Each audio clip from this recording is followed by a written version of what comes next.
ઓમ નમઃ શિવાય. શ્રાદ્ધ ભાગ ઉત્તમ પાર્ટ 1. ઉતાનપાદ રાજાને 2 પત્નીઓ હતી, એક સુરુચિ અને બીજી સુનીતિ.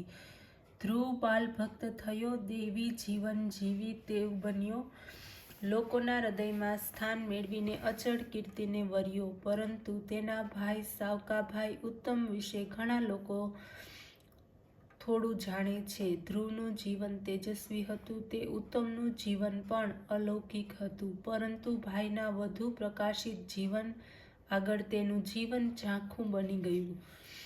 ઉત્તમ એક આદર્શ રાજા હતો. પોતાના ભાઈ બાળભક્ત થયો, અચલ પદ પામ્યો તે માટે ગૌરવ લેતો. ધ્રુવને લીધે પોતે મોટો છે એમ તે માનતો. તે શૂર હતો, કર્તૃત્વવાન હતો, ધર્મરથ હતો, પ્રજારક્ષક હતો, સંસ્કૃતિને માનવાવાળો અને સંસ્કૃતિનો વિચાર કરવાવાળો હતો. પ્રભુ કૃપાથી તેની પાસે બધું જ હતું, પરંતુ તેની પત્ની બહુલા તેને અનુકૂળ ન હતી. કોને ખબર, ભગવાનને પણ સી રમત રમવાનું મન થાય છે કે આ સંસારમાં બધું આપીને એકાદ એવી ક્ષતિ રહેવા દે છે કે સંસાર ખારો થઈ જાય. પત્ની સુંદર હોય તો પતિ કુરૂપ હોય, અને પતિ સુંદર હોય તો પત્ની કુરૂપ હોય. ભગવાનની લીલા પણ અજબ છે. ઉત્તમને બધું આપ્યું, પણ પત્ની પ્રતિકૂળ આપી. પતિ પત્નીના સ્વભાવમાં મેળ ન હતો. બહુલા બહુ સુંદર હતી, બુદ્ધિશાળી હતી, ચાલાક હતી, પણ પતિ સાથે એકમત થઈ શકતી ન હતી. ઘણા સંસાર એવા હોય છે કે બધું હોય પણ પત્ની સાથે મતભેદ થાય એટલે સંસાર સાર વગરનો લાગે, કડવો ઝેર જેવો લાગે. આમ છતાં ઝઘડાઓની પરંપરા સર્જાય. ઘણી થાક્યો પાક્યો ઘેર આવે ત્યારે પત્ની મોઢું ચડાવી બેઠી હોય, રસોઈ બનાવી ન હોય, ચૂલો ઠંડો પડ્યો હોય. આવો સંસાર દંપતી માટે ખરેખર ખૂબ જ દુઃખરૂપ થાય. ઉત્તમનું પણ કંઈક આવું જ હતું. જેમ તેમ ઉત્તમ બહુલાને પ્રેમથી સમજાવતો, તેમ તેમ બહુલા ઉલટું સમજતી અને હંમેશા તેનાથી દૂર રહ્યા કરતી. જેમ જેમ ઉત્તમ નરમ થઈને તેની પાસે આવતો, તેમ તેમ બહુલા સમજતી કે આ મારી પાછળ લટ્ટુ થયો છે. ઉત્તમ તેને સમજાવતો, આ વાત તને શોભતી નથી. હું આવી સુસંસ્કારી થઈને આવું વર્તન રાખે તે સારું લાગે છે? પરંતુ તેને સીધી સમજાવટની અસર ઉલટી થતી. એક વખત ઉત્તમના નાનપણના મિત્રો તેને ત્યાં આવ્યા. ઉત્તમે તેની આગતા કરવાનું બહુલાને જણાવ્યું, પણ તેણે તે વાત નકારી કાઢી.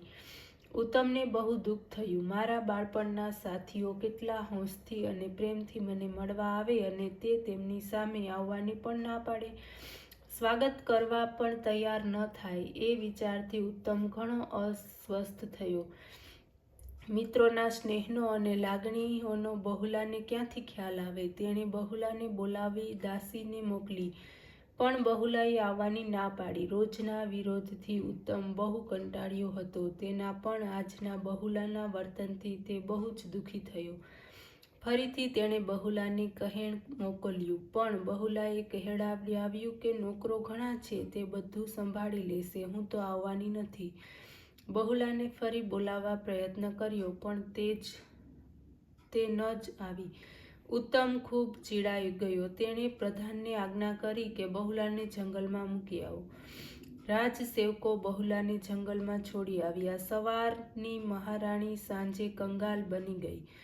મણમણની સુંવાળી સેજમાં સુનાર દાસ-દાસીઓથી વીંટાયેલી રહેનાર રાણી બહુલા અમાવસ્યાની અંધારી રાત્રે એકલી અટુલી એક ઝાડ નીચે ત્યક્તા બનીને બેઠી હતી. ભાવિની ભીતરમાં શું છુપાયેલું છે તેની પામર માનવીને ખબર પડતી નથી. અરે જામાતા પુરુષોત્તમો ભગવતી લક્ષ્મી સ્વયં કન્યકા દૂતો યસ્ય બહૂય કોશિશ કમુચ્યા વસિષ્ઠ સ્વયં દાતા શ્રીજનકઃ પ્રધાન સમયે ચેદાસ્તા પ્રહા કિમ ગુમો ભવિષ્યતામ હત વિધે રામો યાતો વનમ.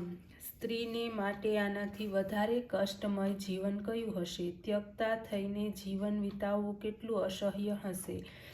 પરંતુ ભગવાન એટલો દયાળુ છે કે દુઃખી દુઃખ આપીને તે અટકતો નથી, તે દુઃખ આપે છે તો દુઃખ સહન કરવાની શક્તિ પણ આપે છે. જો એ શક્તિ ન આપી હોત તો આવા ભયંકર અંધકારમય જંગલમાં આ કોમળ સ્ત્રીની શી દશા થાત?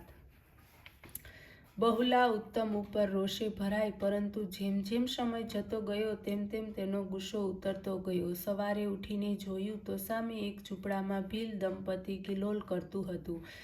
તે અંતર્મુખ થઈ વિચારવા લાગી કે આ સામાન્ય ભીલ અને ભીલડી ઝૂંપડામાં રહીને પણ સંસારનો અનેરો આનંદ માણી શકે છે, પરંતુ હું રાણી હોવા છતાં પણ મારો સંસાર સુધારી ન શકી. તેનું મન તેને ડંખવા લાગ્યું કે ઉત્તમના વિચારો સાથે હું સહમત કેમ ન થઈ શકી.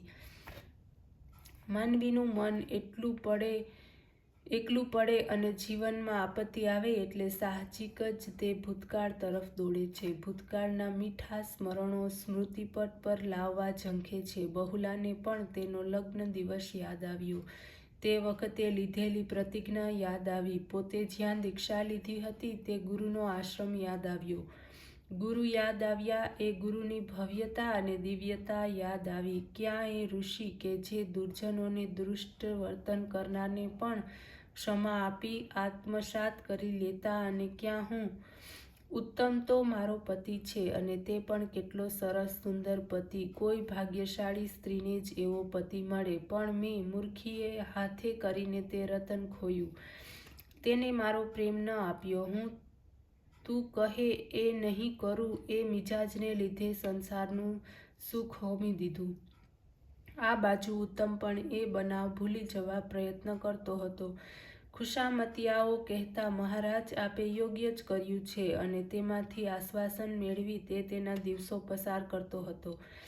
એક દિવસ પ્રજાહિત દક્ષ ઉત્તમ પાસે એક અગ્નિહોત્રી બ્રાહ્મણ ફરિયાદ લઈને આવ્યો. રાજા, તારા રાજ્યમાં અધેર છે, તારો રાજદંડ નબળો છે, પરિણામે દુર્જનોનો ત્રાસ વધ્યો છે.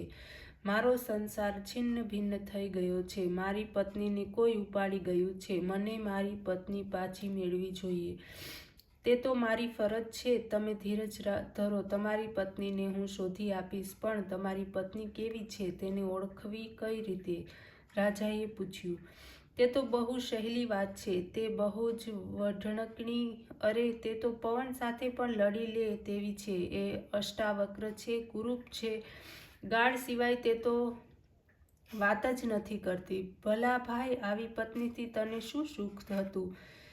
ગઈ તો ભલે ગઈ, પણ તે તો મારો ગૃહસ્થાશ્રમ ખલાસ થઈ જાય ને. તને બીજી સ્ત્રી સાથે પરણાવી આપું તો? નીતિ વિરુદ્ધ આવું અસંસ્કારી જીવન હું જીવીશ નહીં. બ્રાહ્મણનું ઘોડિયું લઈને હું આવો અધર્મી આચરું? આ વખતે મળેલું બ્રાહ્મણનું જીવન તો 50 વર્ષનું છે, પણ મૃત્યુ બાદ સેંકડો જીવનો મારે જીવવા પડશે. 50 વર્ષ સુધી ભગવાને મને આ સોબતી આપ્યો, તેને છોડી દઉં તો હું ભગવાનનો દ્રોહી થાઉં. મારાથી આવી અનીતિ કેમ થઈ શકે? સમાજની સંસ્કૃતિનું શું થાય? મારો પગ આમ વાંકો ચૂકો પડે જ કેમ? મારાથી એ નહીં બને. એ વિચાર પણ મારે નથી કરવો. તમારામાં પાણી હોય, તમે પ્રજાના સાચા રક્ષક હો, તો મને મારી પત્ની પાછી આપો. લગ્ન બંધનથી બંધાયેલા પત્નીને છોડવા હું તૈયાર નથી. તમે ભલે તમારી પત્નીને ત્યજી દીધી. બ્રાહ્મણના આ જવાબથી ઉત્તમને બહુ આઘાત લાગ્યો. તે પોતે પણ બહુ જ આ જ સ્થિતિમાં મુકાયો હતો. તેણે પણ પોતાની પત્નીને ત્યજી દીધી હતી. તેણે પરિસ્થિતિનું સાચું ભાન થયું અને યાદ આવ્યું કે અગ્નિદેવ સમક્ષ પ્રતિજ્ઞા લીધી હતી કે અમે સાથે રહેશું, સાથે જીવીશું, સાથે મરીશું. ક્યાં ગઈ એ પ્રતિજ્ઞા? અરે, પોતાની પત્નીને મેં આ રીતે ત્યજી દીધી. તે અંતર્મુખ થયો. તેને બહુ જ દુઃખ થયું, પરંતુ હવે તો બાજી હાથથી સરી ગઈ હતી. તે તરત ઘોડા પર બેઠો અને બ્રાહ્મણને કહ્યું કે હું તારી પત્નીને લઈ આવું છું.